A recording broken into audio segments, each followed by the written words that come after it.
How to view Google search history on iPhone. So hello guys, welcome back to my YouTube channel. In this quick tutorial I'll be showing you how to view Google search history on iPhone. So first thing, just head over to your Google search and click on this top right corner, which is your profile section. So once you tap on this profile section over here, you can see manage your Google account option. So just tap on it.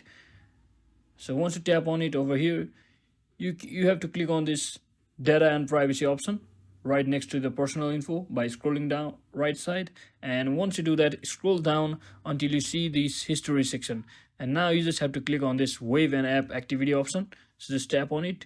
So once you tap on it, from over here all you have to do is you can just click on this Google icon over here to see all of your Google history, Google search history on your iPhone.